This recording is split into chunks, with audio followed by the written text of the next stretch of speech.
Shalom à tous et à toutes, bienvenue sur Spirit Lead Me Ministry. Je vous remercie de m'avoir accordé votre attention aujourd'hui.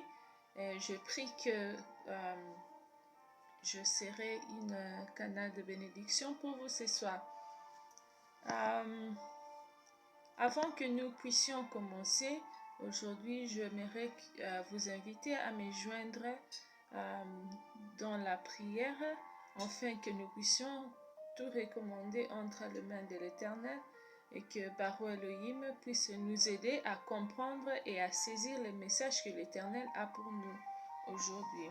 Prions. Yahweh Elohim d'Abraham, Isaac et Jacob, je me présente devant toi à cet instant au nom puissant de Yeshua HaMashiach. Car ta parole me dit qu'il est écrit, tout ce que nous demanderons en son nom nous sera accordé. Abba Père, je te rends grâce pour ce moment précieux que tu m'accordes dans ta présence et devant ton peuple. Yahweh, je demande que tu puisses commencer avec nous comme Alpha, chemine avec nous comme Emmanuel et termine avec nous comme Oméga. Car ta parole nous dit qu'il est écrit que tu es Alpha, Oméga, le commencement à la fin de toutes choses, le premier et le dernier, c'est toi. Emmanuel est ton nom, car tu es Elohim parmi nous. Sois avec nous ce soir, laisse que ton Esprit Saint puisse me guider, afin que je puisse être une canal de bénédiction pour ton peuple. Au nom de Yeshua, à cet instant, je me lève contre tout esprit de distraction, divulgation des pensées et lourdeur au nom puissant de Yeshua. Abba Père, laisse que celle ta présence soit palpée dans ces lieux et là où s'y trouvent tes enfants à cet instant qui sont en train de suivre ces vidéos au nom puissant de Yeshua. Abba Père, je scelle ce moment et cette prière par le sang de l'agneau. Au nom de Yeshua, j'ai ainsi prié, je dis Amen.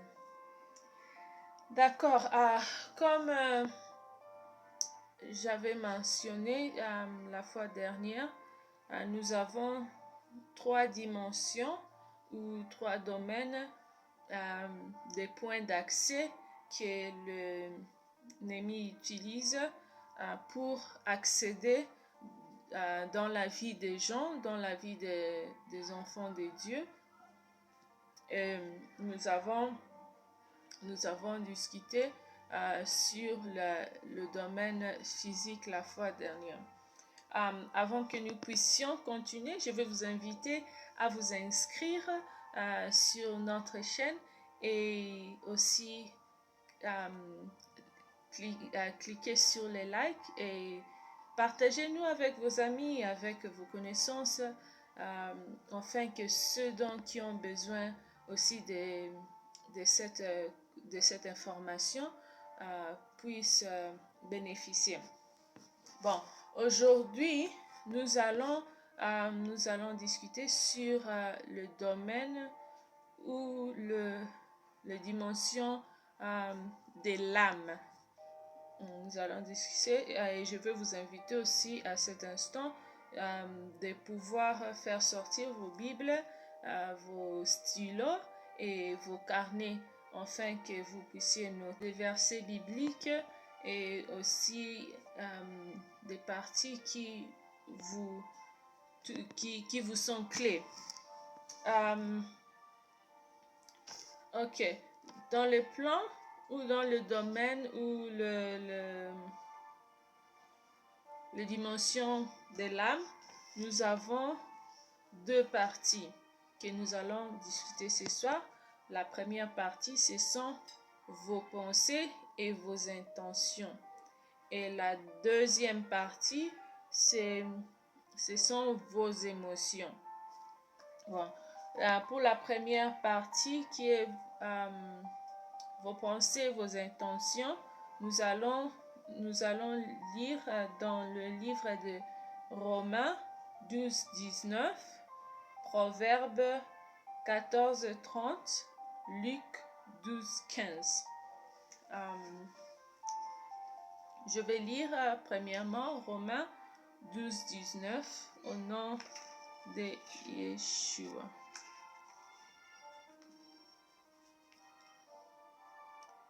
Ne vous vengez point vous-même, bien-aimés, mais laissez agir la colère, car il est écrit, à moi la vengeance, à moi la rétribution, dit l'Éternel. Et maintenant, nous allons lire notre deuxième écriture sur vos pensées, vos intentions. C'est Proverbe 14, 30. Je lis au nom de Yeshua. Un cœur calme est la vie du corps, mais l'envie est la carie des os. Et notre dernier verset pour la première partie, c'est Luc 12, 15. Luc 12, 15, je lis au nom de Yeshua. Puis il leur dit, gardez-vous avec soin de toute avarice, car la vie d'un homme ne dépend pas de ses biens, fut-il dans l'abondance. Bon, pour la première partie du domaine de l'âme, nous avons vos pensées et vos intentions. Nous avons la vengeance, nous avons la vengeance et nous avons l'envie.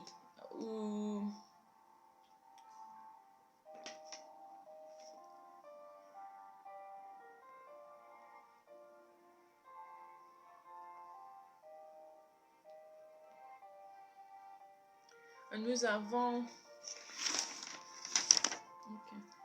pour vos pensées, vos intentions, nous allons développer sur la vengeance et la convoitise.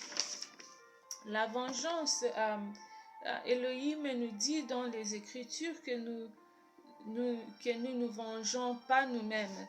Même quand quelqu'un nous fait du mal, quand il nous blesse, ce n'est pas à nous de nous venger, parce que il est le juste juge. Dans son temps et dans son temps parfait, il nous justifie toujours. Personnellement, je l'ai vécu aussi dans ma vie, et j'ai compris que ça ne sert vraiment à rien de demeurer dans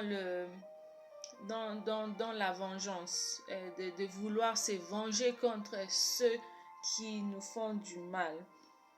Et ça, quand nous demeurons en fait dans la vengeance, ça nous conduit à désobéir à la parole de l'Éternel. Parce que c'est la désobéissance, parce qu'il nous a instruit que nous ne puissions pas nous venger nous-mêmes et qu'il va nous faire justice. Comme Job l'a bien dit, mon Rédempteur est vivant et il s'élèvera les derniers.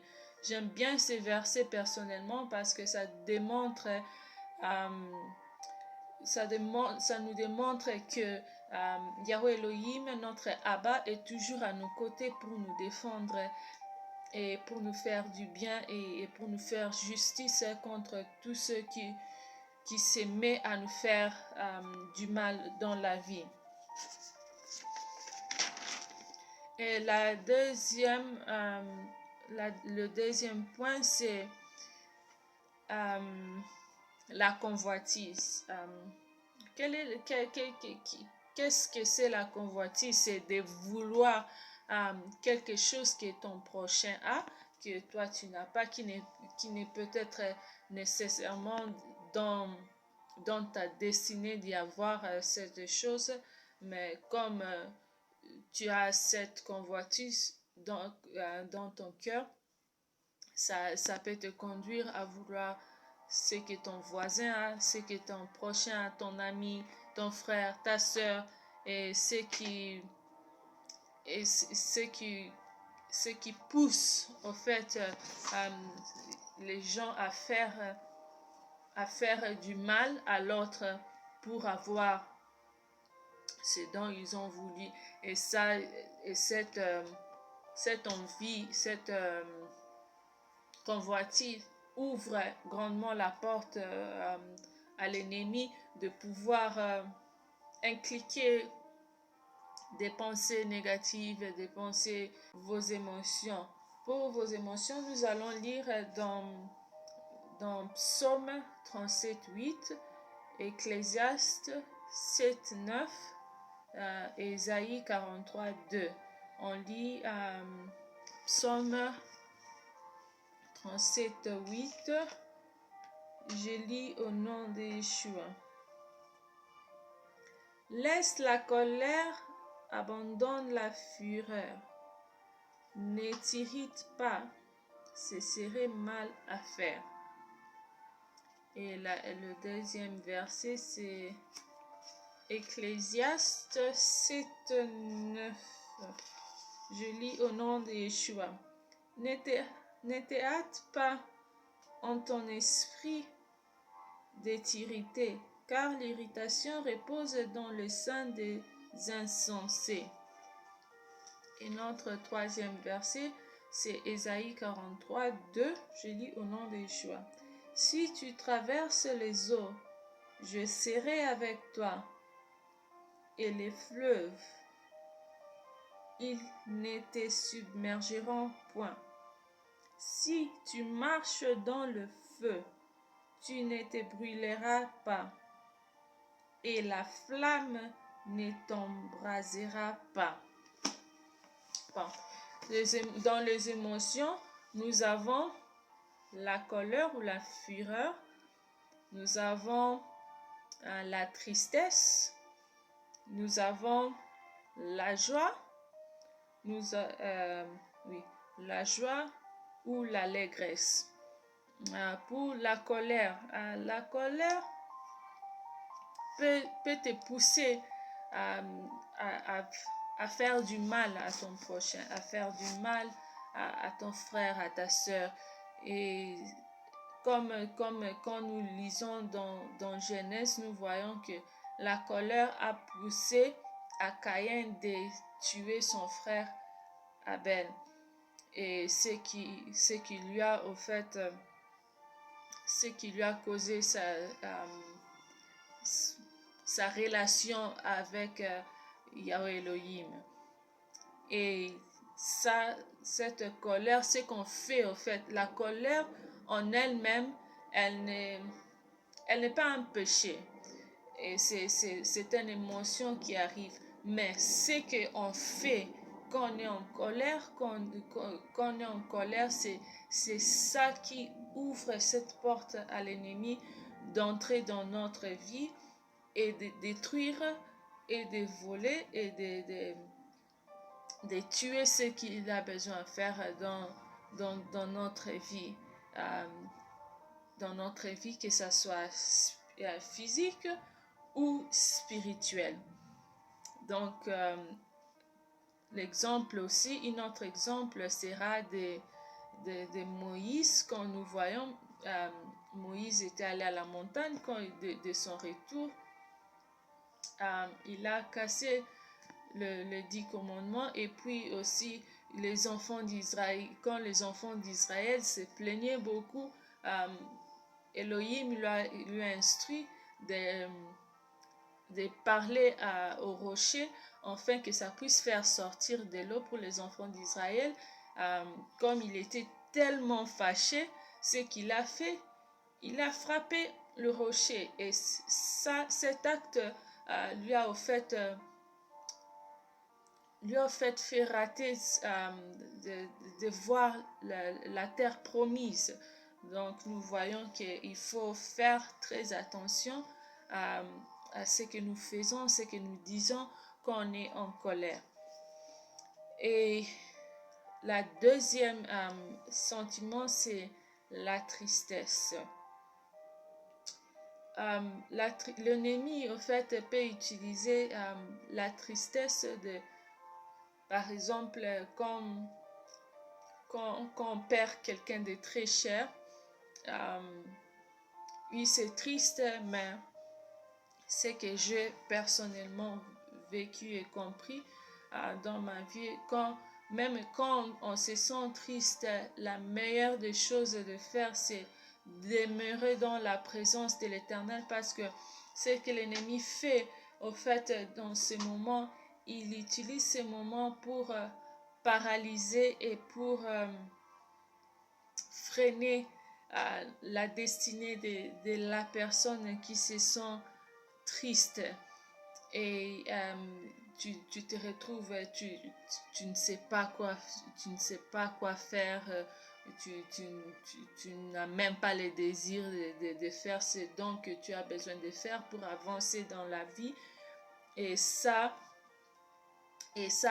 inclut même les ministères.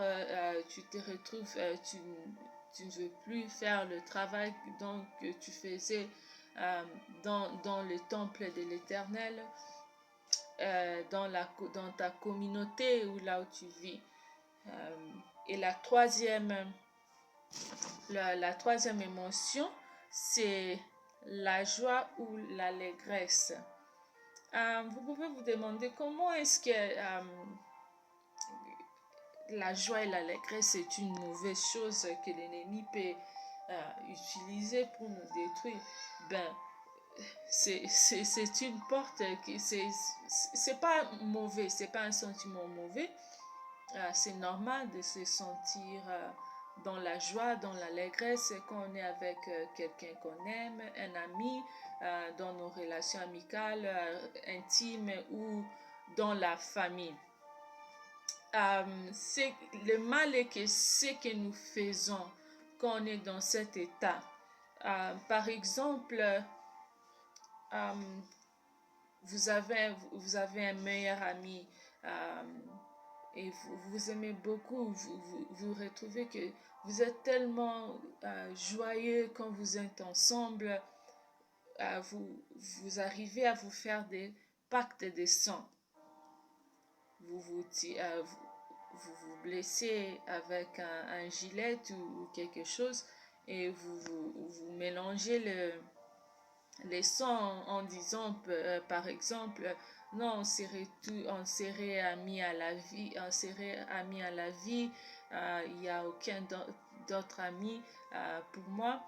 Et cet acte ouvre automatiquement la porte à l'ennemi de pouvoir vous empêcher aux connexions divines que vous avez besoin dans le futur. Vous vous retrouvez des années plus tard, peut-être vous n'êtes même plus ami avec la personne dont vous avez fait cet pacte, mais vous vous retrouvez que vous n'arriviez plus à avoir des relations amicales profondes avec des autres gens et vous vous retrouvez même à rater vos connexions divines pour l'avancement de votre ministère, votre vie, votre carrière et tout ce qui vous concerne. Et un autre exemple sera dans une relation intime, copain, copine, vous êtes amoureux, quand vous êtes en joie, quand vous êtes ensemble et vous disiez des paroles, vous faisiez des pactes dans les paroles. Non, tu es mon amour, il y en aura jamais d'autre et tout. Et ça peut arriver que c'est pas la personne qui vous a été destinée dans la vie de passer votre vie avec, et vous vous séparez et des années plus tard vous vous retrouvez que non, vous n'arrivez pas à maintenir une relation intime avec d'autres personnes. Vous n'arrivez pas à vous marier, vous n'arrivez pas à avoir une relation sérieuse dans votre vie. Et tout ça, ce sont à cause de ces moments-là que vous avez fait ces pactes qui vous a au fait lié, vos âmes de l'un à l'autre. C'est un peu ça. Je vous remercie. Ça serait tout pour ce soir et je vous remercie de m'avoir accordé votre temps et j'espère que j'ai été une canal de bénédiction pour vous et j'espère aussi vous revoir à notre prochaine session. Mais avant qu'on puisse nous séparer, j'aimerais lire ou faire un tout petit prière dans le livre des Nombres 6 24 à 26.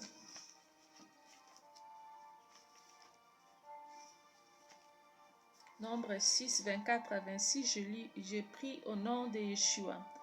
Que l'Éternel te bénisse et qu'il te garde.